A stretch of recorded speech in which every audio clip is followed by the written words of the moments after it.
And once again, Phil Davis is here with me on this film. I'm not real certain what it is at this moment, but I have a feeling it's Fort Clark, Texas. And we'll see.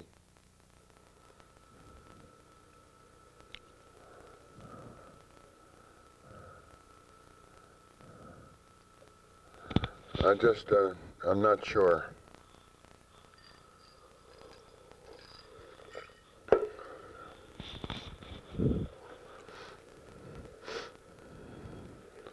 Those horses went to the glue factory many, many, many years ago. This is probably 1938. I'm not real sure.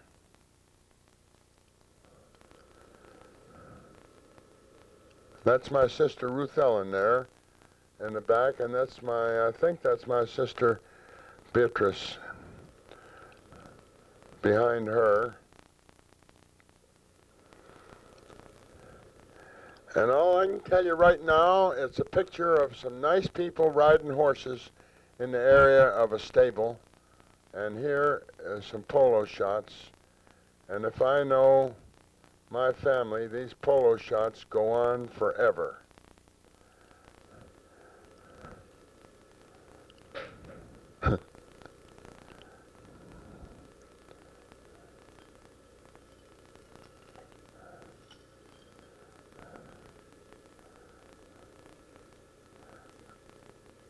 I have now decided that this is probably Schofield Barracks in about the late 20s.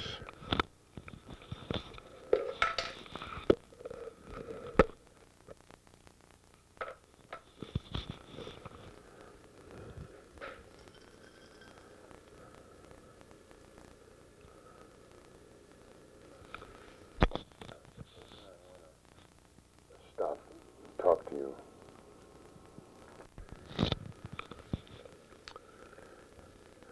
We're now providing sound to this very boring film.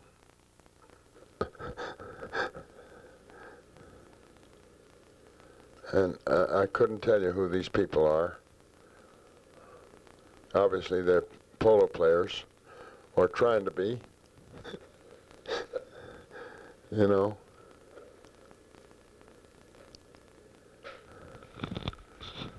They're long gone to Fiddler's Green.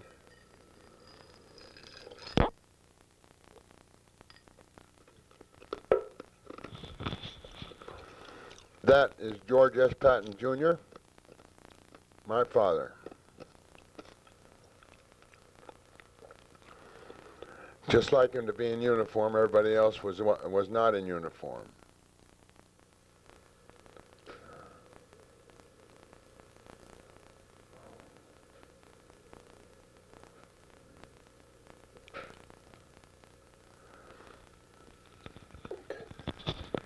Pause.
This scene is obviously a horse show.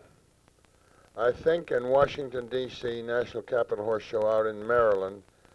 And this is George S. Patton Jr. winning a medal. And I think with him at this time is a very fine horse that we own by the name of Hookapoo. This here is enlisted jumping.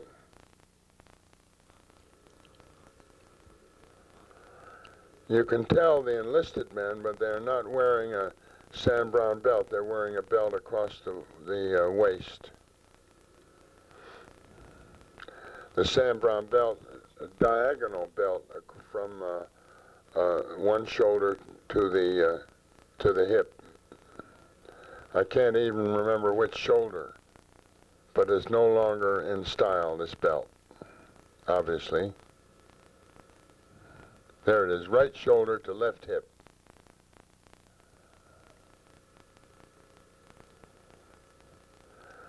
Now here's a horse show of some sort. And I think, I'm quite sure in Washington, D.C. There's some kind of a jackass with a lot of hair. And I don't know who he is or what he does. But these fellows seem to be having a pretty good time.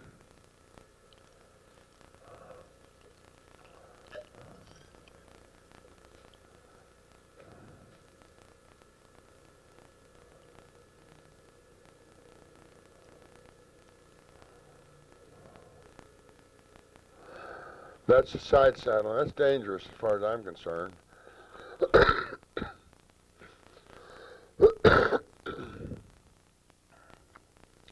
He didn't go clean that time. This one did. That one didn't, and that probably that lady got policed, but they were kind to her and didn't photograph it.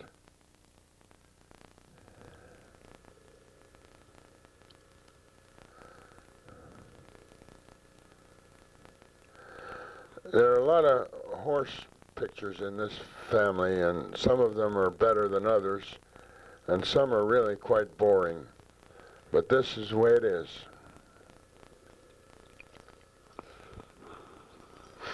This is in the 30s somewhere, some in the 30s.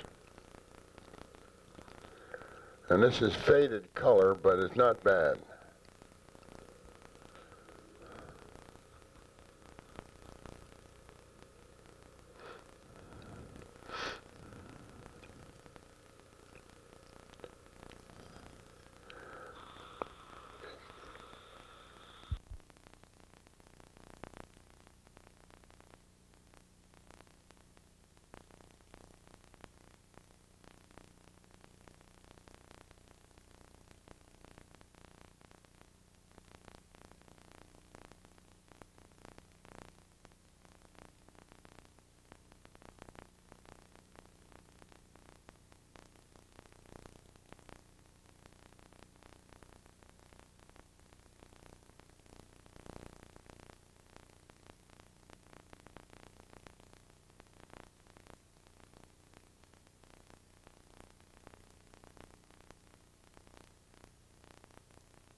This film is taken at Fort Shafter, just outside of Honolulu, in about 1935-36, and that is Major General Hugh A. Drum, for whom Fort Drum in upstate New York is named.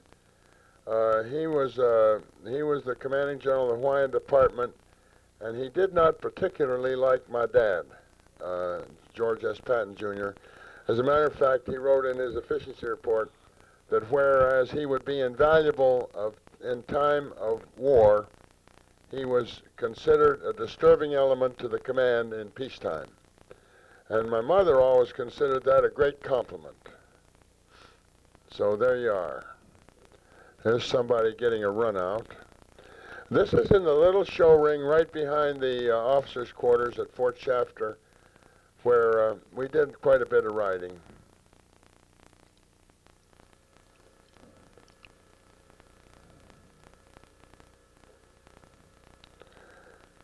And there's another refusal. And there you are.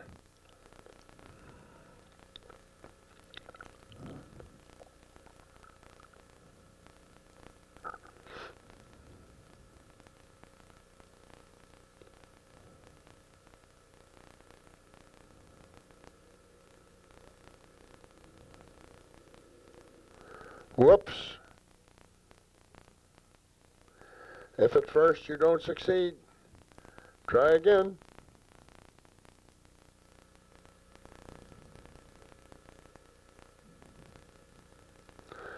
These fences are probably around 3'9", 4 feet maybe.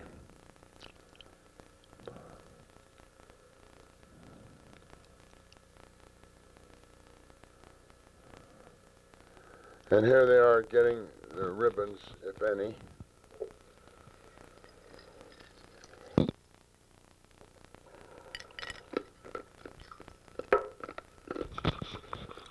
The sound of the ice clacking is me drinking a scotch and soda.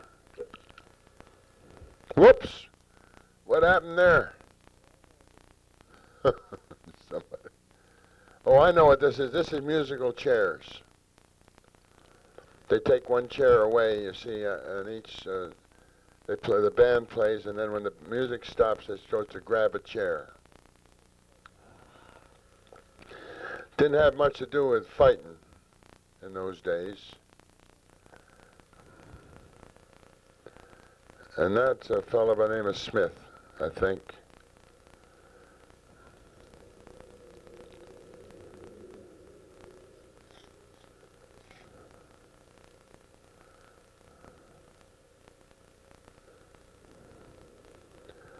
Now here we are somewhere. I'm not sure where right this minute.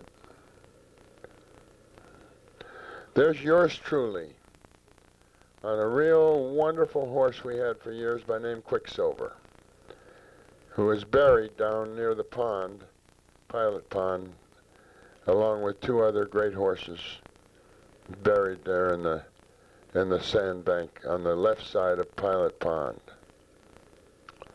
And that's John K. Waters, later 4-star general,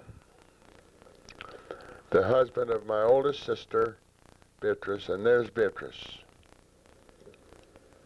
And she died in October 1952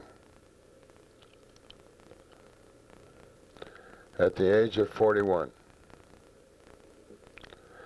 And she was probably the best rider in the family.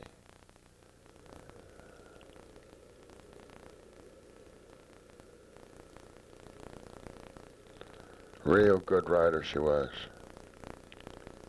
She was 14 years older than I am.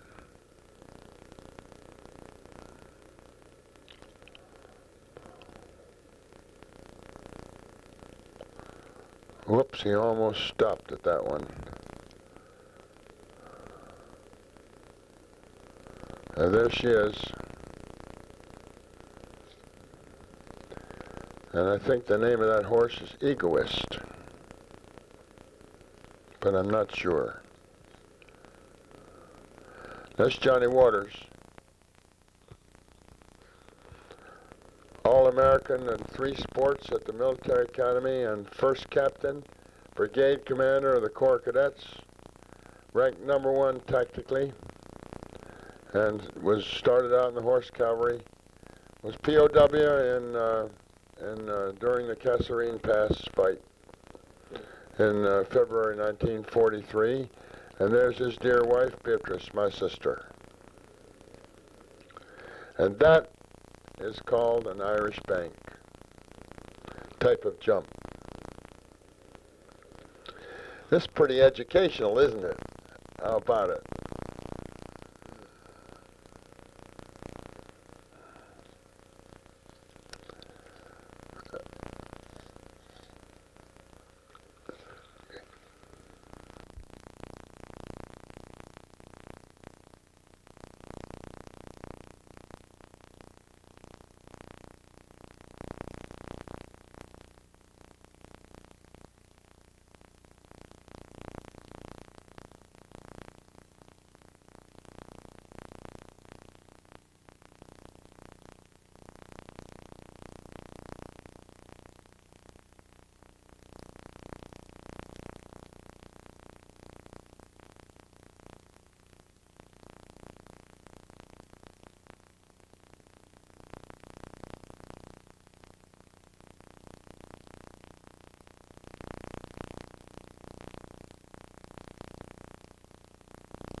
These are scenes of Green Meadows, perhaps 1935, 36, somewhere in there. And my sister B was very enchanted with something known as a wire-haired fox terrier, and she had two of them that I think they bought on their honeymoon in England, when they went to England on their honeymoon. And this is the way Green Meadows looked at that time. And you can see the rope we had to climb and all. And the millstone's still out there. And the porch is about the same, except that Joanne had it glassed in a little bit. And then you've got this awning, which we got rid of, which was a double-barrel pain in the neck, that awning, because you had to take it down every year. And that's me playing ball with my sister. So you haven't, not much changes. That sleeping porch is, of course, glassed in. And there I am. And that's Johnny Waters there. And their car. And that's George S. Patton Jr.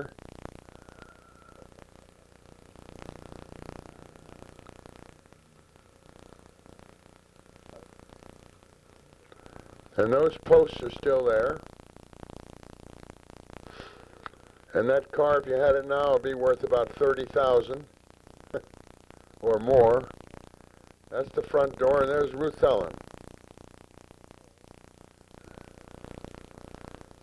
That's Ruth Ellen. And everybody's going for a ride. It was something to ride in a car like that in those days. I mean, different, you know. I forget what kind of car that was, but it wasn't much. There's the old field across the street. And here we are in some kind of boatyard. And I'm confident that this is a boat called the Moku, which was the first big sailboat my parents owned. She was about 45 foot, Alden design, no bowsprit. And we used her mainly in the Chesapeake and in the Potomac River. Now where that is, I couldn't tell you. I don't know. But she was a two-masted schooner with 3 sails. And her name was the Moku. Moku means fish in Hawaiian.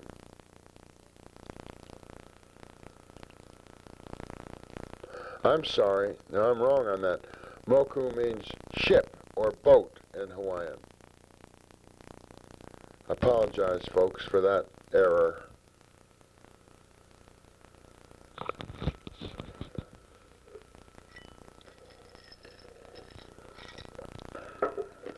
No. Just a minute. No.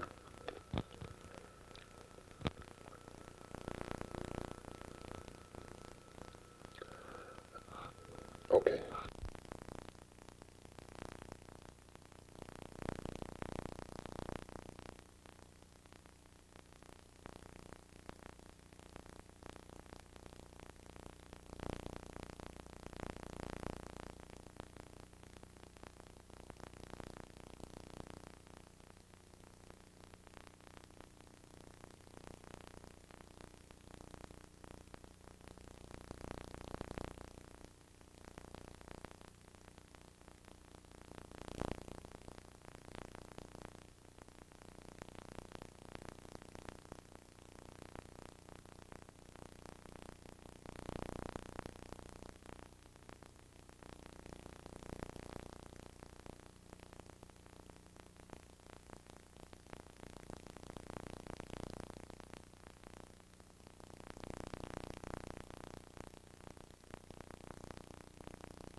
And I'm in business. Huh? This is obviously somebody's wedding, and I think it's the wedding of my sister Beatrice.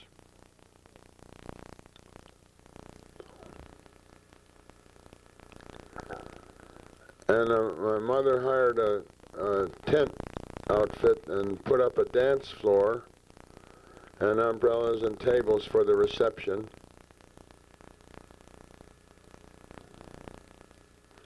Which was a nice thing to do, I thought.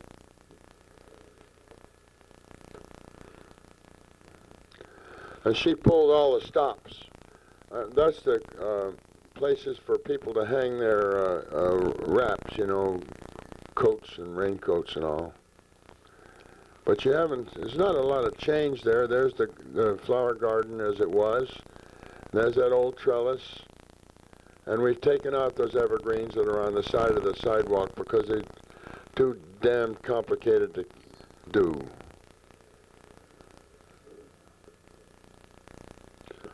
And you can see that this was before we put the wing on where Joni and I stay. And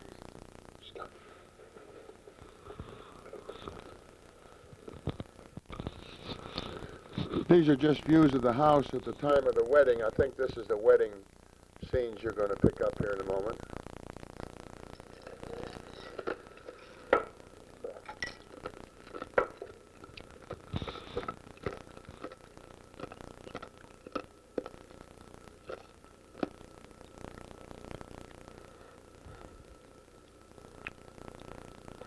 You'll see there was a gate at the paddock. You saw that turnstile there for a moment there. That's gone.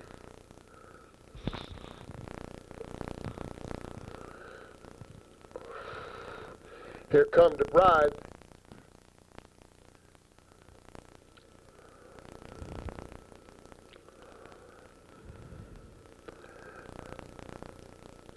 And the gentleman to the left of my sister is Dr. Levin Waters, brother of the groom, and that's my mother, Beatrice. And she was about 48 at the time, I'd say. And that's my father, George S. Jr., in the old-fashioned blue uniform that came right down. Now, all of a sudden, we're at Manchester Yacht Club. And God damn it, they put these films together wrong, and it gave me a little heartburn, but better than nothing.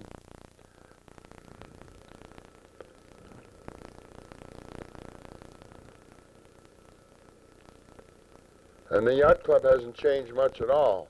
Look at that. Hadn't changed at all. I think that same sign is still there.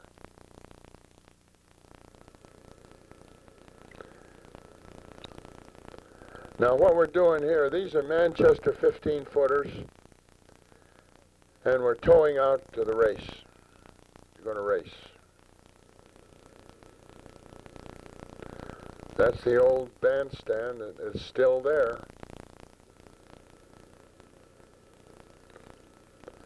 And I got a power boat towing these competing boats out to the starting line. And I think in the background there is Cat Island, sometimes known as Children's Island. And I think you're looking at the outskirts of Marblehead Harbor. And once again, here we are back at Green Meadows. And that's my dog Samson, who was a great animal. You can see that there was a path cut down, a gravel path cut down to the arboretum, arborvitae, I guess as you call it. And that's gone. We took that out. It was too hard to maintain. As you know, we're now a farm. We're trying to. Now this was the rose garden, which has also been taken out.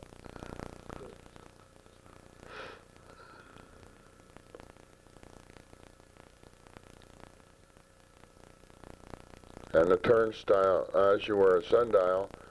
And this was a lunging pen right about now where all the mulch is piled.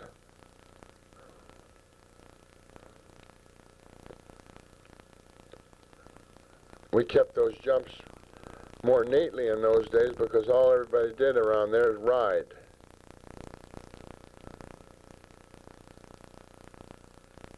That's a shot of green meadows without the wing. Wing came later. And the pond, what you're looking at, I call it Pilot's Pond now, was much smaller than that it is now. As you can see, much smaller. I expanded that pond in about 1965, as I recall, and that's me, and we're all looking at the horses for a change.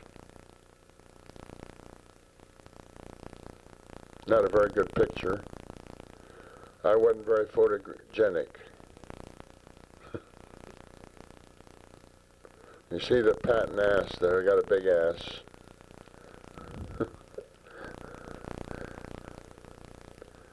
And here comes my mother with somebody. I think it's my sister B.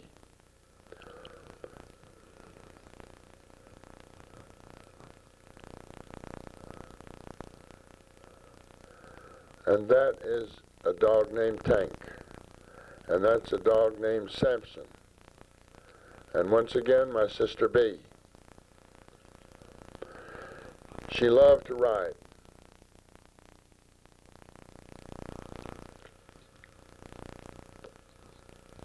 That's my mother, Beatrice, and me. And we are in the garage parking lot, which is really about the same now as it was then.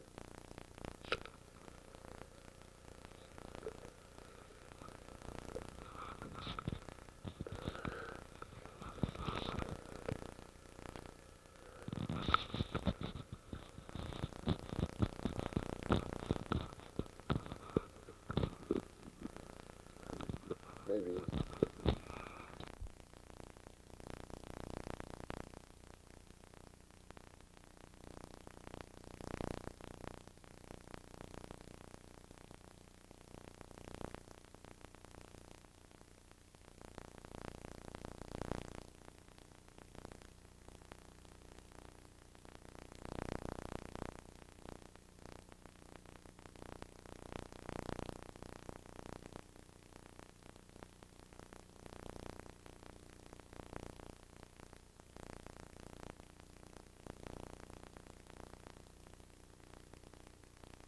Pass.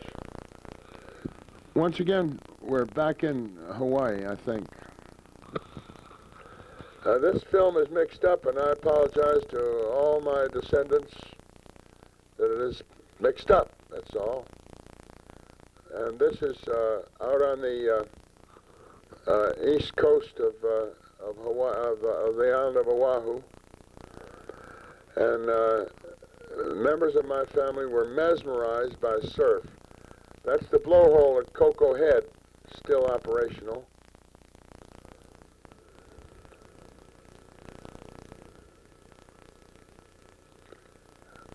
There's a hole in the rock, and the water comes under there, and pressure sends it out, you see.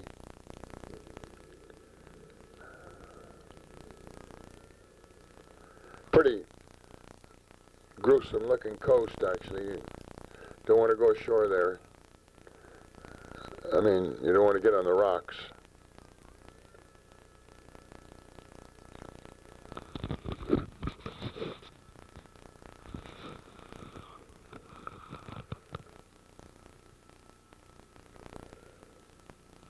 Okay.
This is a Boy Scout day in Honolulu, and as I recall, I was in the scout troop and made the honorable position of second class.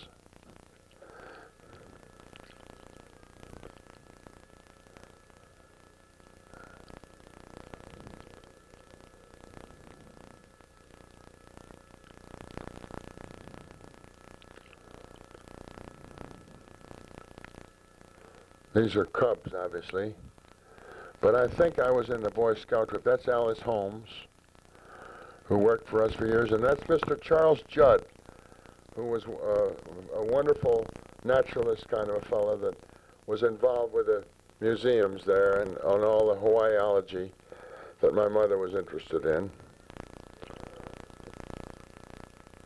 And this is what it says. Pohana Kalili fishing for lobster off the surf, and he dove in and got these lobster with his bare hands. He was a magnificent physical specimen and a pure-blooded Hawaiian.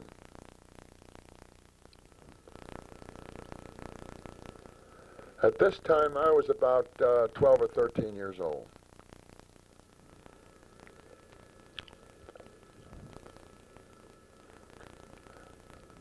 But there's very few people that could do that. I mean, in that kind of water, dive down and get lobster.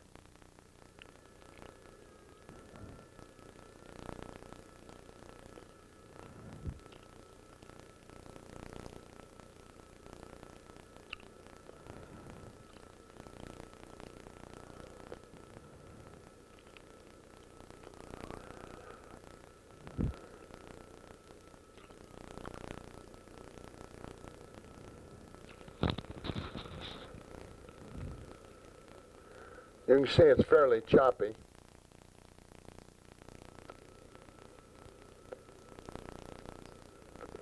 There he got one. You know, those lobsters did not have big claws. They're more like a large crayfish. So there was no danger getting pinched. But you can see that this took some doing. As far as physical exercise is concerned, there's another lobster, and he's putting them in the bag.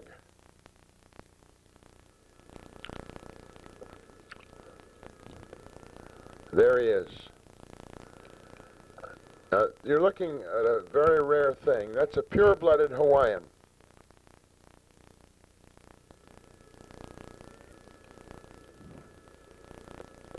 Very rare specimen.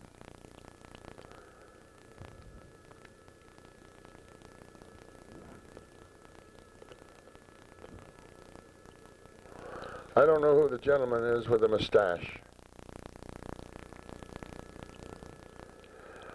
I would say Kalili at that time was probably between 35 and 40 years old. That may be his dad, I don't know. But that rock is really just like razor blades, you know, that rock on the walk on it.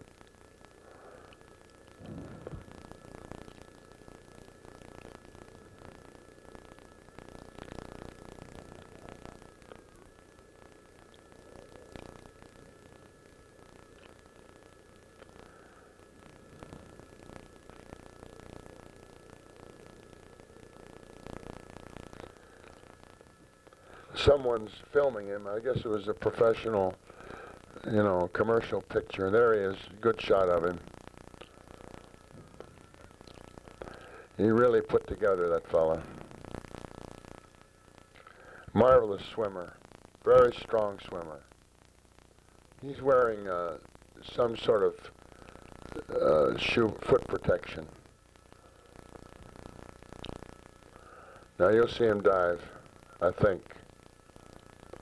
There he goes.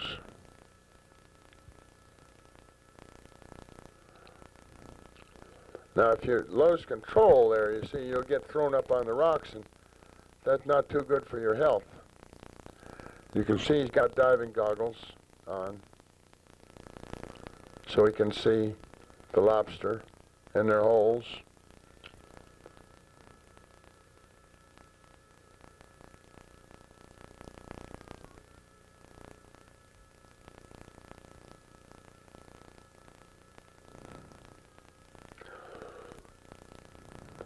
he goes.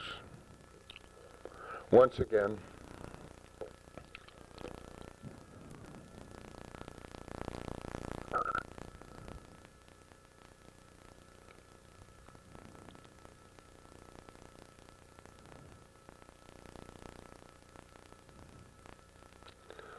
And I guess to finish for the day, note the old 1936, 35 cars. That's my mother with him. He stood about 6'3".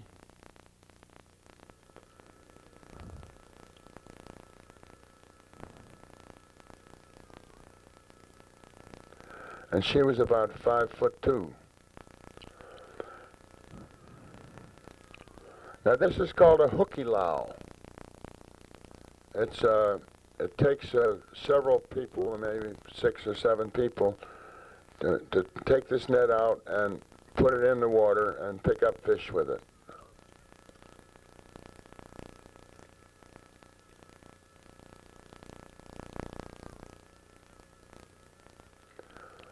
Now they're going to do that.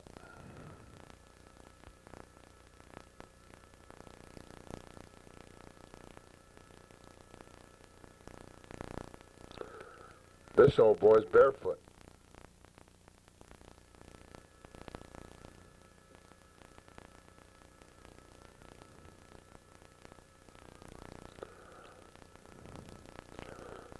Now what you do is you spread that net out,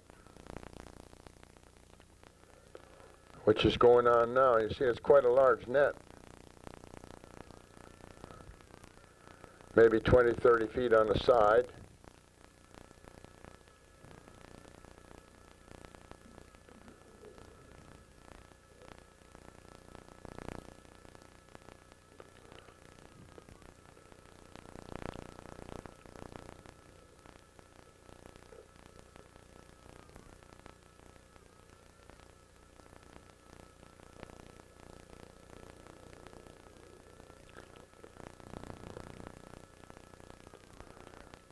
They're trying to get organized.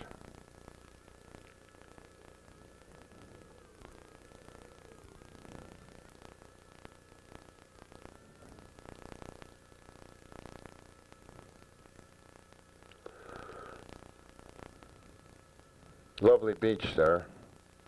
Of course, Hawaii is full of beautiful beaches, as most people know. And here's the results of the hooky low.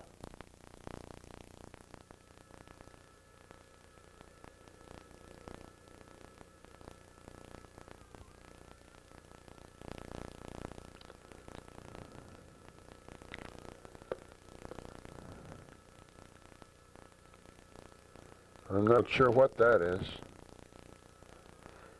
It's not too romantic. I'm damn if I know what it is. I think it's pineapple, but I'm not sure. And these are just photographs of the scenery on Oahu.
Now, this is interesting because we're going back to the 20s.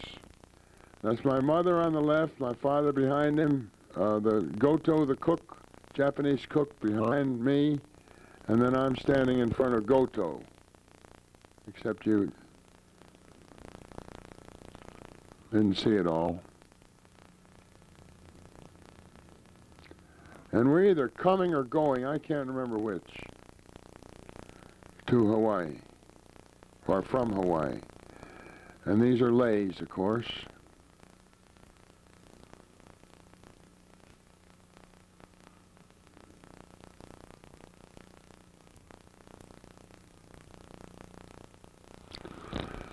And this is on board whatever boat we were on board of.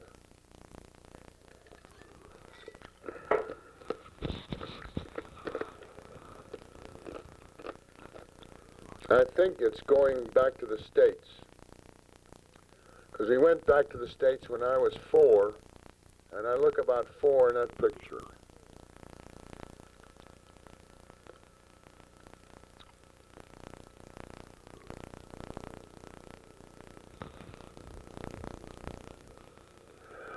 The tradition here, if you throw your leis in the wake of the ship, it means that you'll always come back. That's the tradition. Now here we are in California at my father's ancestral home, which is known as Lake Vineyard. Now all of this has changed considerably. Now very different from what it was in those days. Is that it?